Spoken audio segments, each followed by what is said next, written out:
application informatique n'est pas quelque chose d'isolé. C'est une pièce d'un environnement plus large. Cet environnement, c'est le système d'information. Il y a deux parties dans le système d'information. L'application informatique, qui comporte du matériel et du logiciel, et tout ce qui lui est extérieur. Ce qui est extérieur à l'application informatique, c'est l'univers de l'utilisateur. Vous arrivez un soir dans un hôtel avec vos bagages, un porteur s'en charge. Vous allez à la réception, on vous donne une chambre. Elle n'a été donnée à personne d'autre.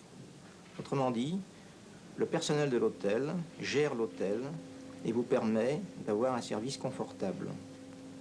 Un ordinateur est comparable à un hôtel vide.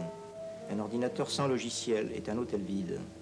Pour s'en servir, il faut un logiciel de conduite ou d'exploitation qui va vous permettre à la fois de disposer des ressources de la machine sans entrer en conflit avec d'autres utilisateurs éventuels et également de vous apporter des services.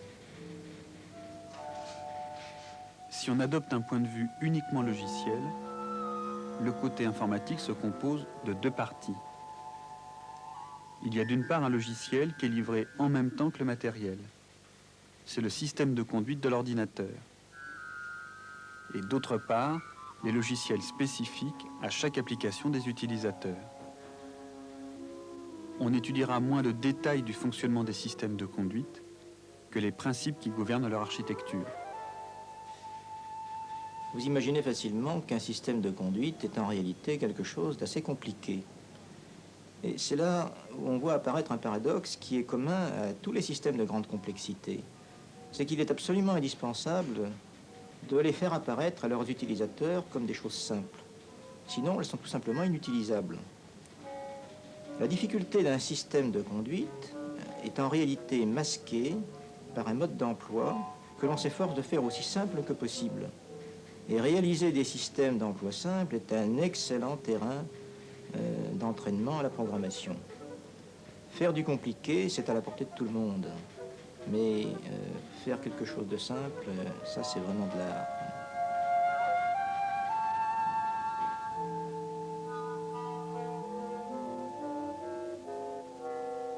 Nous allons nous appuyer sur un principe d'architecture très fréquent sur les micro-ordinateurs.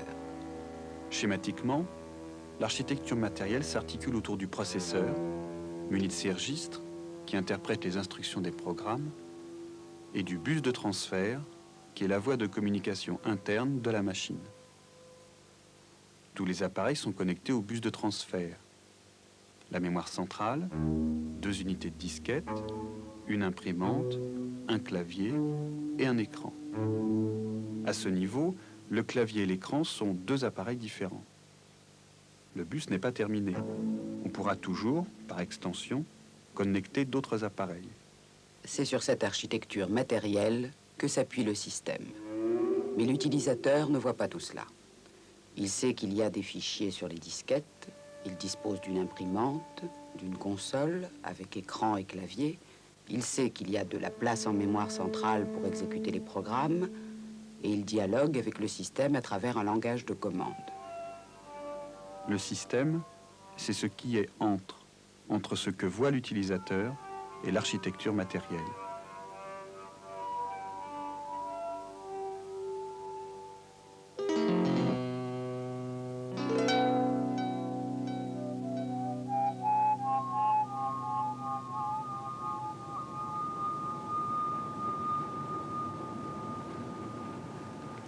Dès qu'on se sert d'une machine, on fait également appel à des échanges avec l'extérieur à travers des appareils spécialisés. Le pilotage de ces appareils est une première fonction remplie par tout système informatique. C'est ce qu'on appelle également la gestion des entrées-sorties.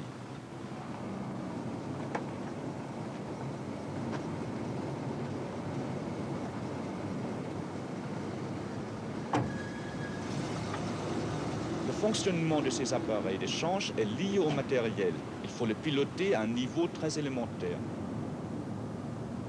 Un appareil d'échange a 2 faces. L'une tournée vers l'extérieur, l'autre tournée vers l'intérieur. Un appareil d'échange suit un cycle de fonctionnement qui comporte 2 phases. Pendant la première phase, l'appareil est tourné vers l'extérieur, du côté de l'utilisateur. Dans l'autre phase, l'appareil est tourné vers l'intérieur, du côté du système. Quand l'appareil est tourné vers l'extérieur, le système ne peut travailler avec lui. L'appareil est réservé pour l'utilisateur. Lorsque l'appareil est tourné vers l'intérieur, on dit qu'il est dans l'état prêt. Par exemple, quand le clavier attend l'enfoncement d'une touche, il est réservé pour l'utilisateur. Dès l'enfoncement d'une touche, il dispose d'une donnée prête. Une fois la donnée transférée, un nouveau cycle recommence. Le pilote d'un appareil est une routine qui est appelée à chaque fois qu'un transfert élémentaire doit être effectué. Le mot routine est à prendre ici dans un sens général. Souvent, c'est un sous-programme. Chaque type d'appareil doit être associé à un pilote spécifique, dans la mesure où chaque type d'appareil possède ses particularités propres. Voyons par exemple le clavier. De notre point de vue, c'est deux registres, le registre d'état et le registre des données. Le registre d'état reflète l'état du clavier. Au démarrage, le clavier se met de lui-même à attendre l'enfoncement d'une touche. Du point de vue du système, il est donc occupé. Comment s'organise le pilote du clavier? Quand on l'appelle, le pilote commence par consulter le registre d'état. Tant qu'il est occupé, le pilote ne peut rien faire d'autre qu'attendre, puisqu'il n'y a pas de données prêtes. Dès qu'une touche est enfoncée, il passe dans l'état prêt et range la configuration binaire associée à la touche dans le registre des données. Le pilote sort alors de sa boucle d'attente et commande le transfert en mémoire de la donnée. Le clavier redevient occupé, attendant l'enfoncement d'une nouvelle touche. On notera que ce pilote est bloquant. Il ne renvoie pas de résultat tant qu'une touche n'a pas été enfoncée. Son interface se résume à l'appel d'une routine qui retourne comme résultat le dernier caractère lu au clavier. L'imprimante télévisuelle fonctionne suivant le même principe, mais de façon inversée, puisque ce sont des appareils de sortie. Par contre, les unités de disquette sont des appareils plus sophistiqués. On leur demande beaucoup, à la fois une grande capacité de stockage, un accès rapide, une bonne fiabilité, et le tout dans un encombrement minimum. La disquette est un support magnétique qu'il est possible d'enregistrer et de relire. À la surface de la disquette, l'information est inscrite sur des pistes concentriques divisées en secteurs. Dans notre exemple, tous les secteurs sont de taille identique. Chaque secteur peut enregistrer 128 octets. Chaque piste est numérotée et dans chaque piste, les secteurs sont numérotés à partir d'un repère radial. Contrairement aux appareils qu'on vient de voir, on ne peut sur une disquette que enregistrer ou lire un secteur à la fois.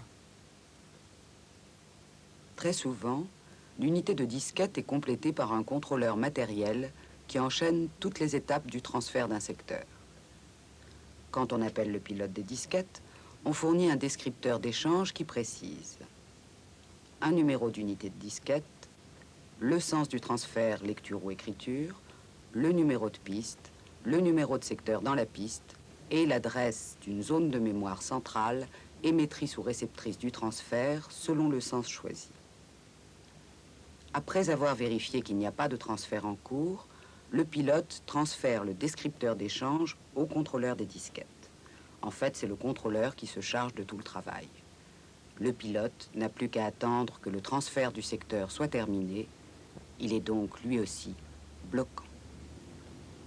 Voilà, ça commence déjà à devenir un peu plus homogène. Pour utiliser un appareil, il n'est donc plus nécessaire de consulter sa documentation technique, il suffit d'avoir accès à son pilote. Donc, d'un point de vue d'utilisation, il suffit d'avoir en tête, pour un appareil et son pilote, une image simple tendant à masquer son fonctionnement et ses particularités techniques.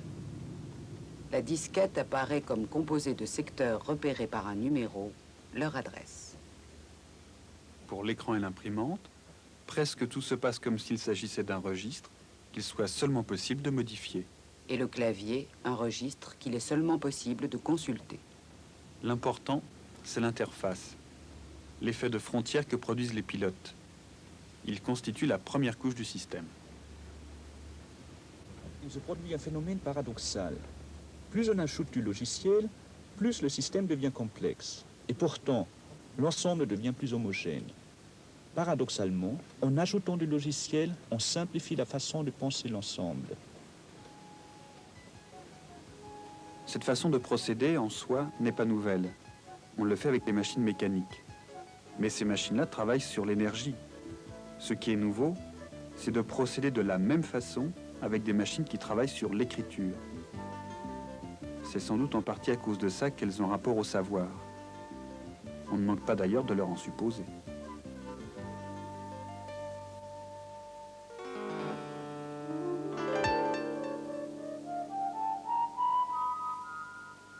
Dans une telle architecture, la pièce maîtresse, c'est la disquette.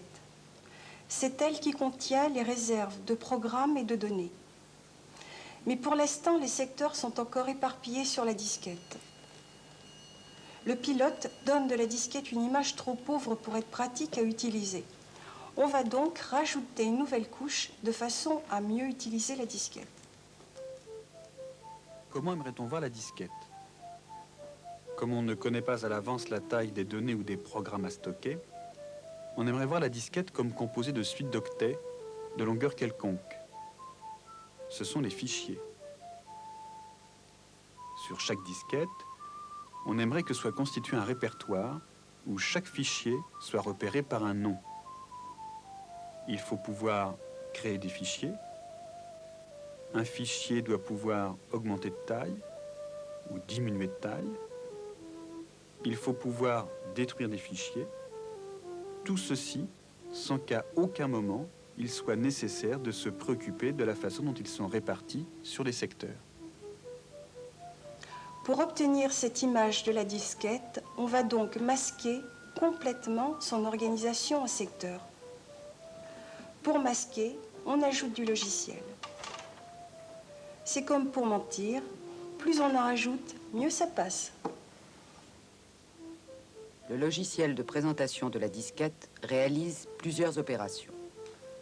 Opération de création d'un fichier et de destruction d'un fichier. Opération d'ouverture d'un fichier avant de s'en servir et de fermeture d'un fichier une fois qu'on a fini. Il faut être capable de se positionner sur un caractère du fichier. Il faut être capable de lire et d'écrire un caractère du fichier. Enfin, pour consulter le répertoire d'une disquette, une routine qui charge le répertoire en mémoire centrale. Oui, en fait, ça n'est pas sans poser quelques problèmes de réalisation. On va voir comment on s'y prend d'habitude. Le premier problème à résoudre est celui de l'allocation des secteurs qui sont toujours éparpillés sur la disquette. Pour chaque fichier de chaque disquette, le système constitue une table dont chaque entrée est capable de mémoriser l'adresse d'un secteur sur la disquette.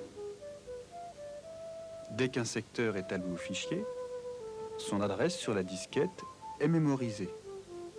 C'est ainsi qu'est défini le premier morceau, le deuxième, le troisième, sans que ces secteurs soient nécessairement consécutifs sur la disquette. On peut alors parler du premier morceau du fichier, du deuxième, du troisième, et la taille de la table variera selon la taille du fichier. Ainsi, dès maintenant, on peut penser le fichier comme s'il était composé de morceaux consécutifs.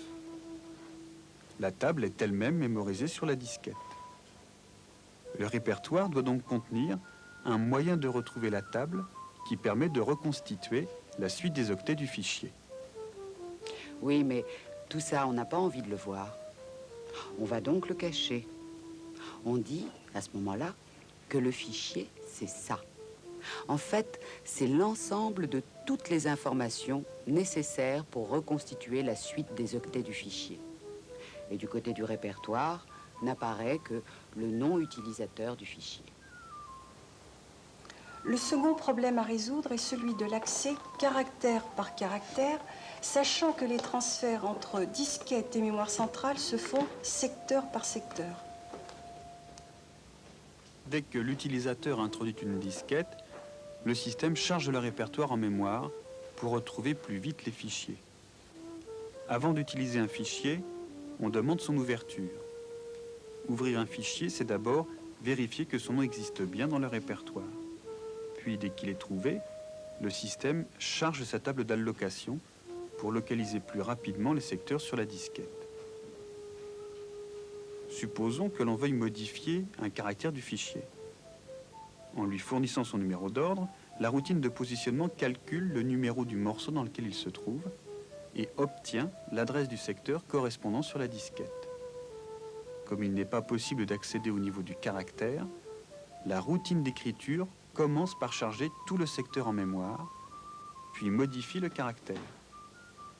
À ce moment-là, l'état de la copie mémoire du secteur est différent de l'état du secteur original sur la disquette. Le système doit alors mettre à jour le secteur sur la disquette pour ne pas perdre la modification effectuée en mémoire. C'est le même principe quand la table d'allocation est modifiée pour adjonction ou suppression de secteurs du fichier. C'est le rôle de l'opération de fermeture de s'assurer que tout ce qui a été modifié en mémoire est mis à jour sur la disquette. C'est encore le même principe quand le répertoire est modifié à l'occasion de création ou de destruction de fichiers. Le système doit toujours maintenir les disquettes à jour. Ça, c'est le principe. Il est clair que le logiciel de présentation ne va pas faire un accès disquette en lecture et un accès disquette en écriture à chaque fois que l'on modifie un caractère dans un fichier. Mais c'est son problème. Comment effectuer le travail à la fois avec un maximum de sécurité et à la fois en minimisant le nombre d'accès à la disquette qui prennent du temps. Malgré toute sa complexité, ce logiciel de présentation fait voir les disquettes comme composées de fichiers auxquels on peut donner un nom et qui sont accessibles au niveau du caractère, en lecture, en écriture et en modification. La présentation de l'imprimante contient entre autres les transcodages nécessaires. Le clavier et le visuel deviennent une console munie d'un clavier et d'un écran. En particulier, chaque caractère acquis depuis le clavier est édité en écho sur l'écran, ce qui permet à l'utilisateur de s'assurer que le caractère qu'il vient de taper a bien été pris en compte. On est parvenu au point où tous les appareils sont présentés de façon homogène, en état accessible caractère par caractère. C'est ce genre d'interface que l'on trouve sous CPM 86. La disquette est constituée de fichiers et les autres appareils sont appelés des unités logiques. On pourrait s'arrêter là, mais non, c'est encore trop compliqué à penser. On va donc encore déguiser les choses de telle façon à ce que tout devienne fichier. On ajoute donc encore du logiciel qui permet de faire voir tous les appareils comme s'il s'agissait de fichiers accessibles au niveau du caractère. Simplement, dans certains cas, certaines opérations sont impossibles. Hormis ces restrictions, tous ces appareils, aussi disparates soient-ils, sont perçus de façon homogène comme étant des fichiers. C'est ce qu'on trouve très souvent dans les systèmes destinés aux mini et aux micros. Ça pourrait être une espèce de principe, non seulement pour les systèmes, mais aussi pour les autres programmes. Ne rien ajouter qui ne puisse être caché, recouvert par une image. Une image est d'autant plus forte qu'elle cache plus. Ce qui constitue une image, c'est ce qu'elle cache. L'essentiel, c'est l'invisible.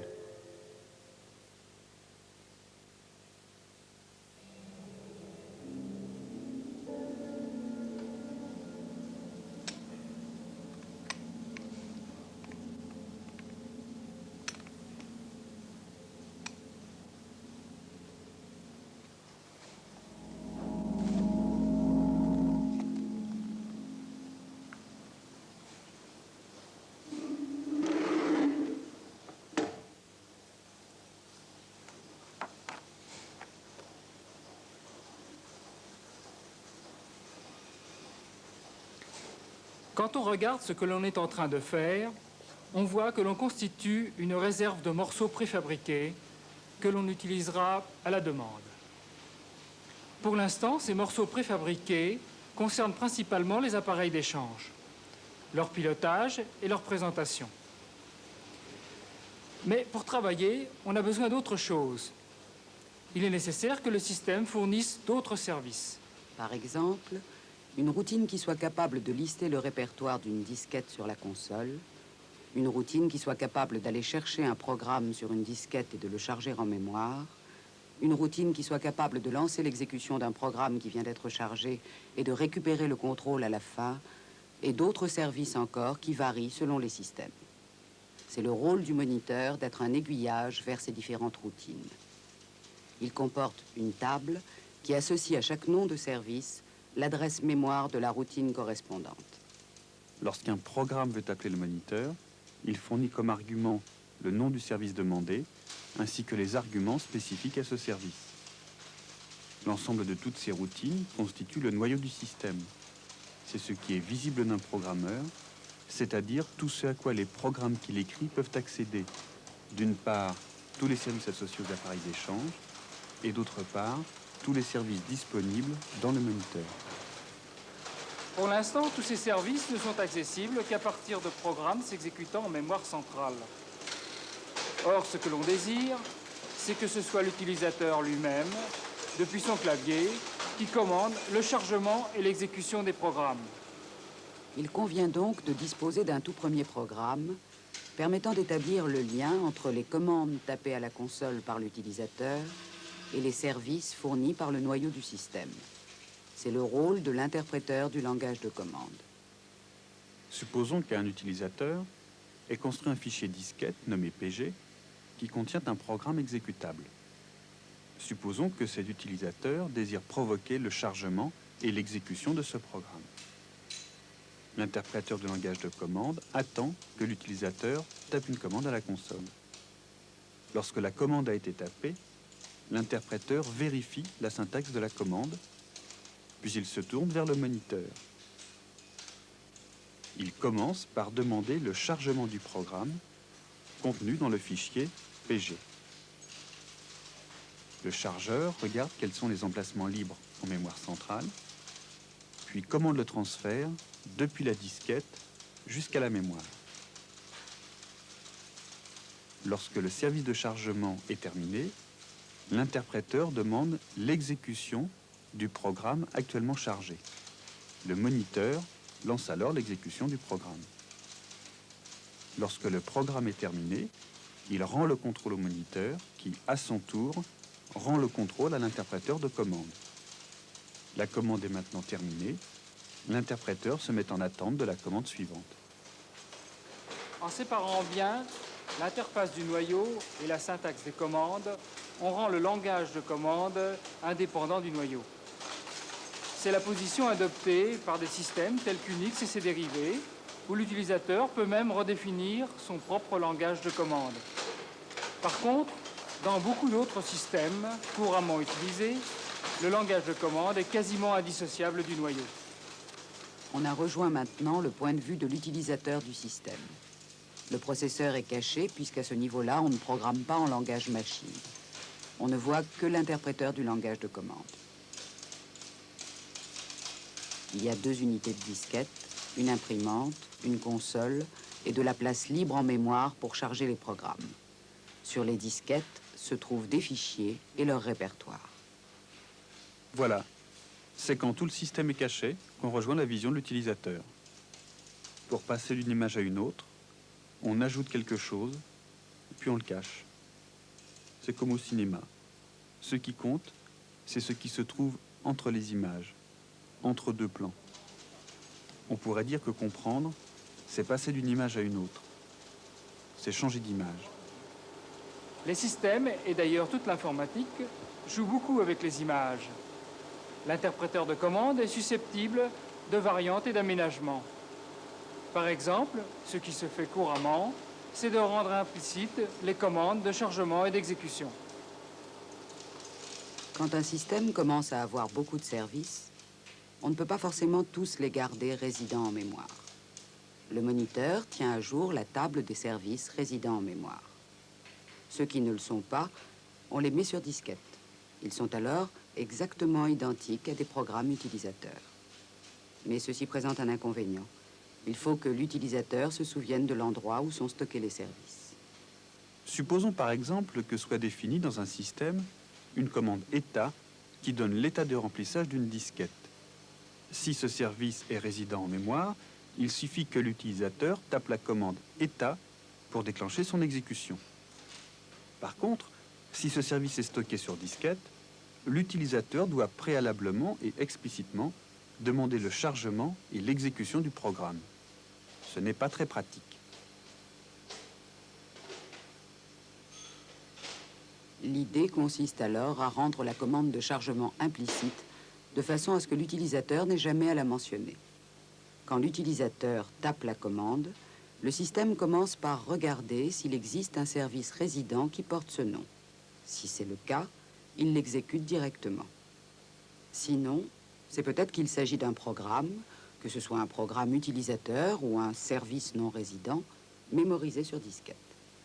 Dans ce cas, le système parcourt le répertoire. Si aucun fichier ne porte ce nom, c'est que l'utilisateur s'est trompé. Par contre, si un fichier porte ce nom, le système enchaîne automatiquement les services de chargement et d'exécution. De ce fait, l'utilisateur n'a plus jamais à mentionner le service de chargement.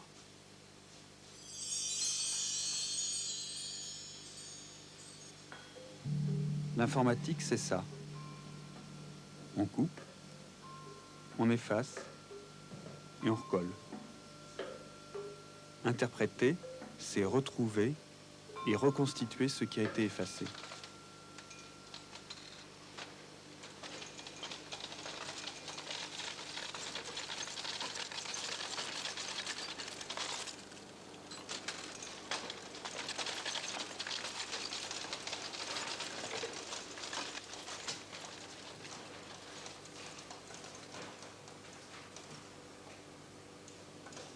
Il y a un autre chargement particulier.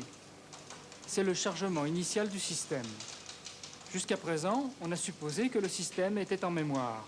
Mais il faut bien qu'il y arrive. Les machines qui ne chargent pas le système à partir d'un appareil d'échange gardent le système dans une mémoire permanente. Le système est donc toujours déjà là. Il n'a jamais été chargé. Pour les machines qui chargent le système à partir des disquettes, par exemple, la question qui se pose alors, c'est comment le charger? Pour charger le système, il faut au moins qu'il y ait en mémoire un programme qui soit capable de piloter les disquettes. Mais on a seulement repoussé le problème d'un cran. Il faudrait qu'il y ait déjà un programme chargé pour pouvoir le charger. Donc on n'en sort pas. Il faut être capable de charger au moins un programme en mémoire. Très souvent, il y a en mémoire permanente un programme rudimentaire capable d'aller chercher sur une piste prévue de la disquette quelques secteurs et de les charger en mémoire. Une fois introduite, cette amorce commence son exécution qui consiste à charger le système. Une fois le système chargé, on n'a plus besoin de l'amorce. Le système s'initialise et donne le contrôle à l'interpréteur de commande qui attend les commandes de l'utilisateur. Le système est lancé. On constate que pour charger les programmes, il faut qu'il y ait toujours, d'une façon ou d'une autre, au moins un programme qui ne soit jamais chargé. Ces problèmes de régression sans fin se retrouvent très souvent au système. Par exemple, dans la gestion des ressources, dans les synchronisations, dans les protections. Dès qu'on se trouve confronté à des problèmes de commencement, de création, à chaque fois, la pensée bute dessus. On sait le faire, mais on a du mal à le penser. Et ça se réduit paradoxalement à supposer que les choses étaient déjà là avant. Quand on regarde ces problèmes avec soin, même dans un contexte de machine finie, bornée, limitée, on s'aperçoit qu'il y a des choses qu'on ne peut pas saisir par la pensée sans faire appel à l'infini.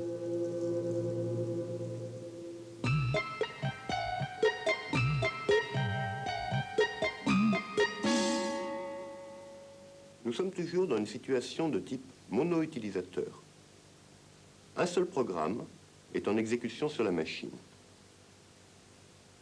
Toutefois, en observant le comportement de ces programmes, on s'aperçoit qu'ils passent une très grande partie de leur temps à attendre. Que ce soit des attentes de clavier, ou des attentes d'accès, par exemple d'accès à l'imprimante ou des accès disquettes. Et ce temps d'attente peut aller jusqu'à 90% de leur temps d'exécution. Alors, on peut se demander si une grande amélioration du fonctionnement de nos systèmes ne serait pas de profiter de ces temps d'attente pour faire autre chose en même temps. Et ce qu'on va essayer de faire, c'est de partager le processeur, les différentes ressources de la machine, entre plusieurs programmes pendant le même temps. D'abord, les programmes vont devoir se partager la mémoire centrale. Raisonnons dans un cas où il y a assez de place pour les charger simultanément. Ensuite, le processeur. Comme tous les programmes ne peuvent l'avoir à la fois, chacun l'aura à son tour. Ainsi, de son point de vue, l'utilisateur voit ses programmes comme si chacun avait son propre processeur et partageait les appareils d'échange. Il nous faut maintenant éclaircir un petit point de vocabulaire. Deux mots, les tâches et les programmes. En fait, il s'agit de la même chose.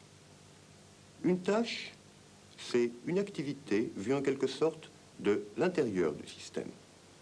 Un programme, c'est la même activité vue cette fois-ci de l'extérieur, du point de vue de l'utilisateur. Dès que plusieurs programmes utiliseront simultanément le même processeur, on parlera de tâches. Comme exemple, de deux tâches en simultanéité, on pourrait avoir une saisie sur clavier et une édition sur l'imprimante.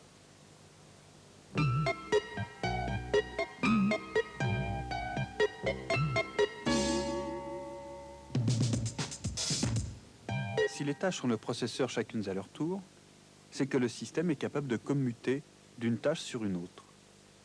On ajoute donc au moniteur un nouveau service. C'est le commutateur de tâches. À chaque tâche, le système associe un descripteur qui permet d'une part de la retrouver en mémoire et d'autre part de sauvegarder son état au moment d'une commutation. Le commutateur choisit une tâche parmi les tâches prêtes. La tâche choisie devient élue et le commutateur lui donne le contrôle. La tâche poursuit sa progression.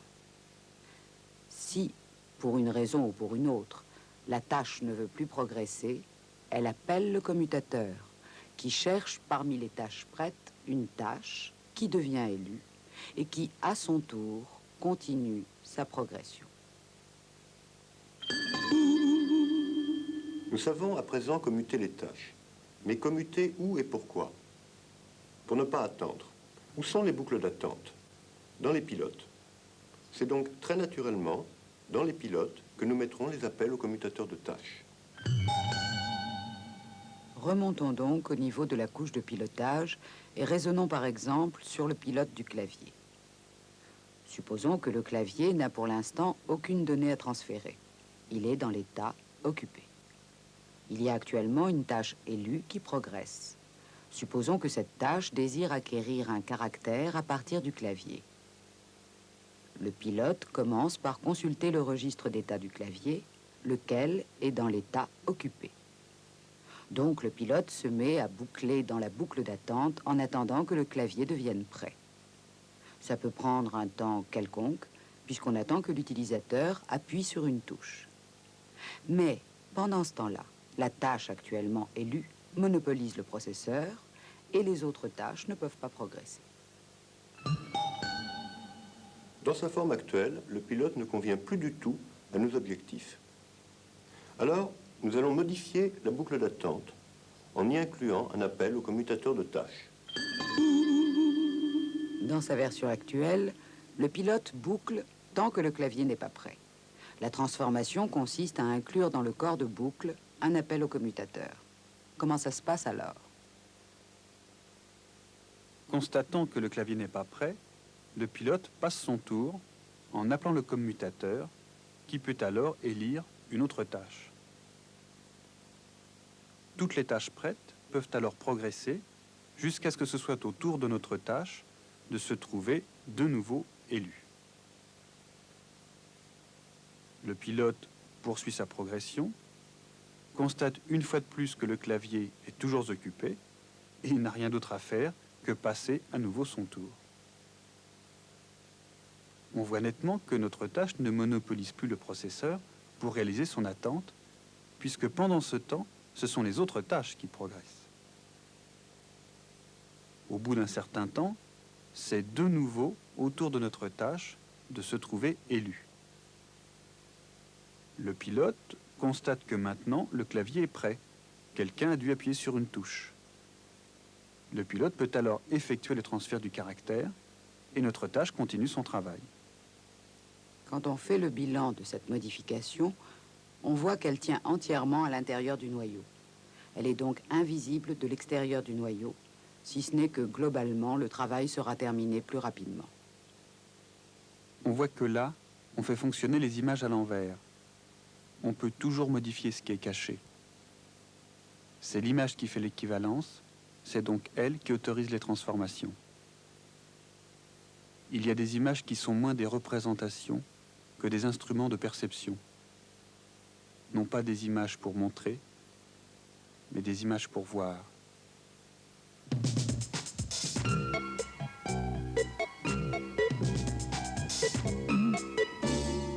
La commutation de tâches nous a permis de nous passer des boucles d'attente. Et c'est là déjà une grande amélioration. Toutefois, les pilotes doivent tout le temps aller interroger les appareils pour savoir s'ils sont prêts. Et c'est de cette surveillance constante par programme que va nous permettre de nous dispenser le mécanisme des interruptions. L'idée, c'est qu'au lieu que les pilotes aillent interroger les appareils pour savoir s'ils sont prêts, ce seront les appareils eux-mêmes qui vont prévenir les pilotes lorsqu'ils le seront.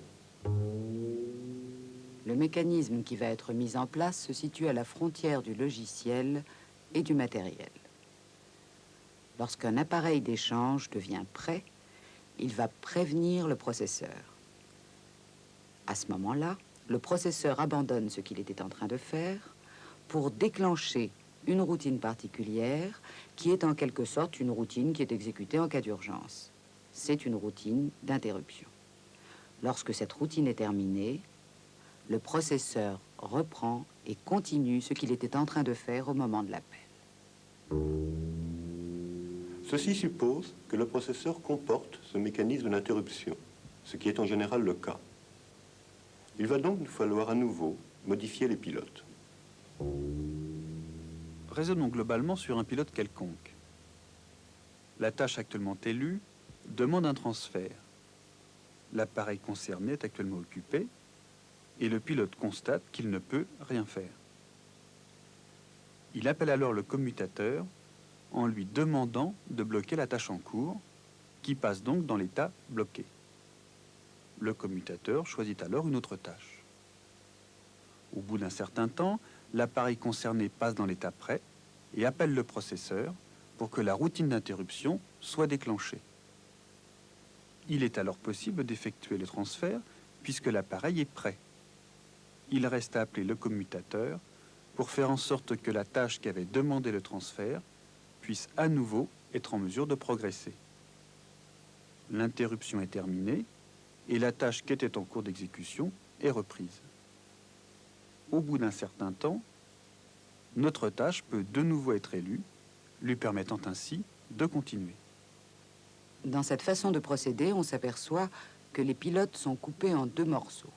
D'une part, l'entrée primaire, qui effectue tout ce qu'il est possible de réaliser au moment où on l'appelle, et d'autre part, l'entrée secondaire, qui réalise ce qu'il y a à faire quand l'appareil est prêt. Cette modification est, elle aussi, invisible de l'extérieur. À partir de ce moment, on va programmer tous les pilotes de la même façon. Et on obtiendra ainsi un système dans lequel la totalité des échanges sera gérée par interruption. La plupart des systèmes feront comme ça, sauf naturellement s'il s'agit de systèmes un petit peu faibles. Quand on a ce mécanisme, on dispose fréquemment d'une horloge. Et cette horloge va permettre au commutateur de tâches de gérer efficacement le partage du processeur entre plusieurs tâches. L'horloge, c'est une sorte d'appareil qui se met aussi sur le bus de communication. Lorsque le commutateur élit une tâche, il arme l'horloge de façon à ce qu'elle envoie un appel au bout d'un délai fixé. Pendant cette durée, c'est la tâche élue qui dispose du processeur. Quand le délai s'est écoulé, l'horloge envoie un appel au processeur qui déclenche la routine d'interruption associée à l'horloge. Cette routine se contente d'appeler le commutateur qui choisit une nouvelle tâche parmi les tâches prêtes. Tout se passe comme si la tâche avait d'elle-même appelé le commutateur. Et de fait, après l'interruption, on revient non pas à la tâche qui était précédemment élue, mais à une autre tâche. C'est à partir de ce principe-là que sont conçus les systèmes de temps partagé. Ce mécanisme-là est encore invisible de l'extérieur du système ou des utilisateurs. Et c'est en développant cette architecture de base que le système va grossir, puisque tant qu'on reste à l'intérieur du noyau du système, rien ou presque n'est visible des utilisateurs. Au total, l'utilisateur voit toujours ses programmes comme si chacun avait son propre processeur, de vitesse apparente plus lente, et partageant les appareils d'échange. Rétrospectivement, chaque pièce de logiciel assure la transition entre deux images. Le moniteur et ses services, le logiciel de gestion de fichiers, le logiciel de présentation et le logiciel de pilotage. On obtient une sorte de dépôt, de sommation, comme une intégrale. L'intégrale de la différence entre les images successives.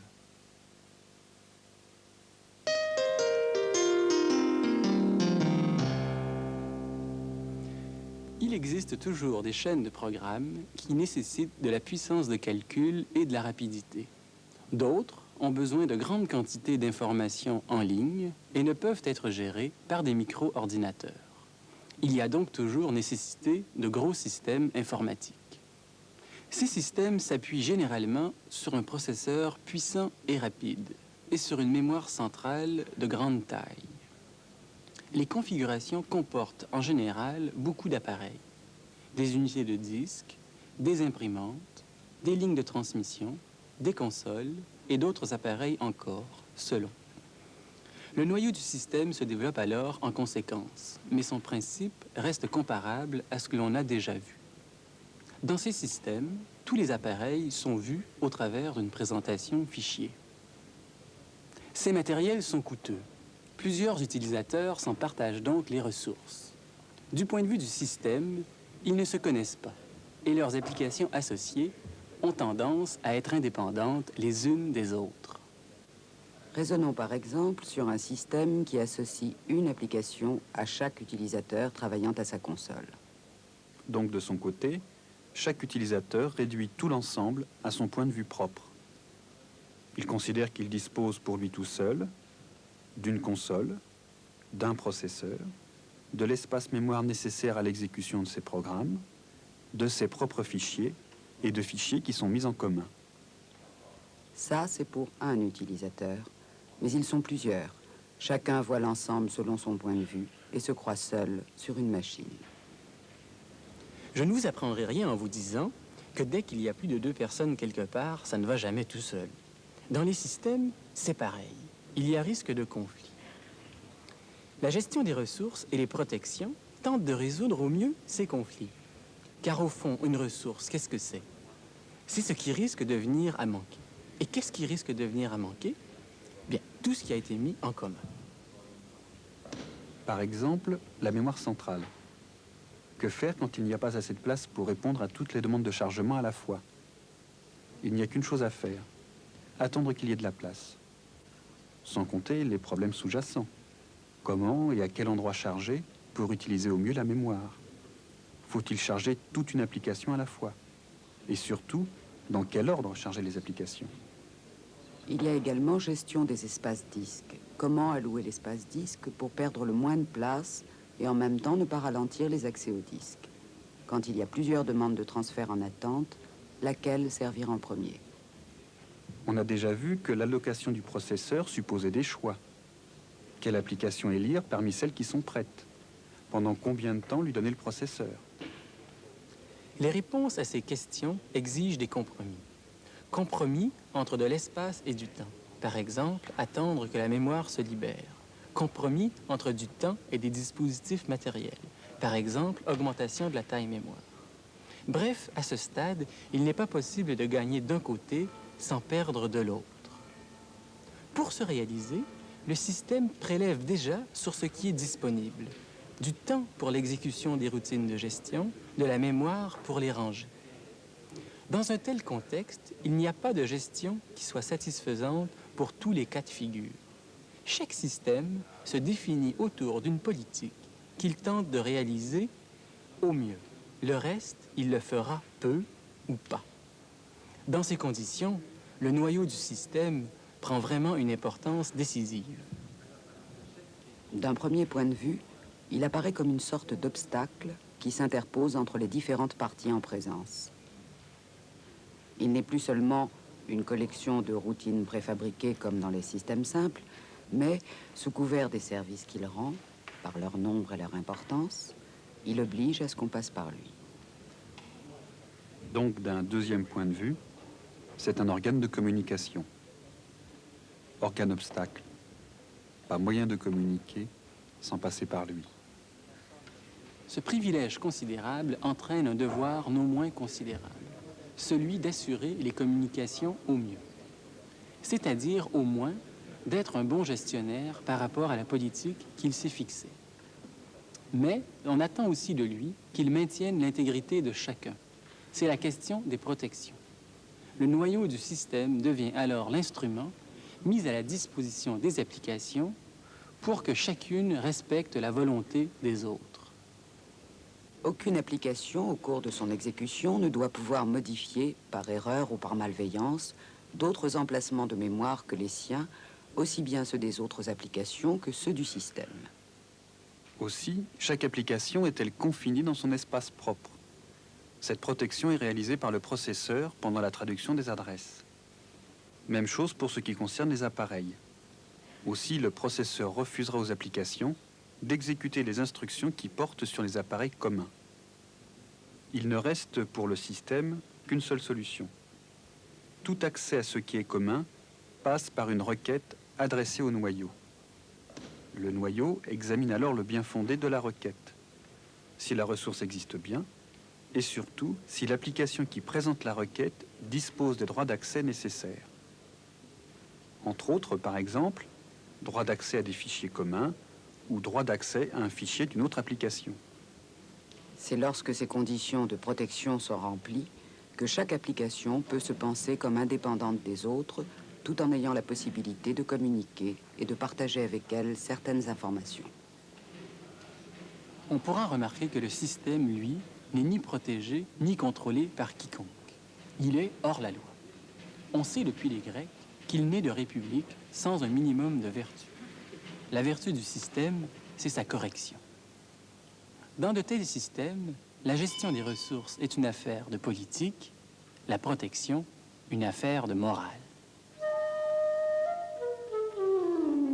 Les systèmes de conduite ont toujours évolué et ils continuent à évoluer.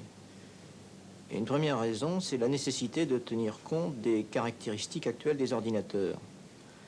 Ainsi, on trouve maintenant fréquemment des machines qui comportent plusieurs processeurs. Certains systèmes sont également formés de plusieurs machines. Et au travers de moyens de communication, on construit maintenant des réseaux d'ordinateurs qui peuvent comporter des centaines ou des milliers de machines. Il est nécessaire, dans bien des cas, que le système lui-même soit réparti physiquement sur plusieurs machines. Une deuxième raison qui font évoluer les systèmes de conduite, ce sont les adjonctions qui apportent les utilisateurs eux-mêmes. D'une part, ils découvrent en réalisant leurs applications qu'un certain nombre d'éléments peuvent être réutilisés comme pièces détachées dans la constitution de nouvelles applications. On a donc de plus en plus développé des systèmes qui maintiennent vis-à-vis des programmes d'application le même mode d'emploi que par le passé. Ce qui fait qu'aujourd'hui, changer de matériel nécessite encore un nouveau système, mais il n'est plus nécessaire de réécrire les programmes qui fonctionnent comme par avant. Il ne reste pas moins que changer de système est toujours encore un investissement important pour le constructeur. On voit donc de plus en plus apparaître maintenant une nouvelle technique qui consiste à réaliser la très grande majorité du programme de conduite de l'ordinateur lui-même de manière à ce qu'il soit portable d'une machine à une autre. Il ne reste plus que 10 à 15% du système qui doit être réécrit pour tenir compte des caractéristiques d'un ordinateur particulier. On voit donc que petit à petit, nous nous acheminons vers un état de l'art où les systèmes deviendront de plus en plus standardisés, normalisés, alors qu'ils pourront gérer des machines très diversifiées. Le système se situe entre la vision utilisateur et la vision de l'architecture matérielle. Mais ça, c'est encore une image qui recouvre d'autres images.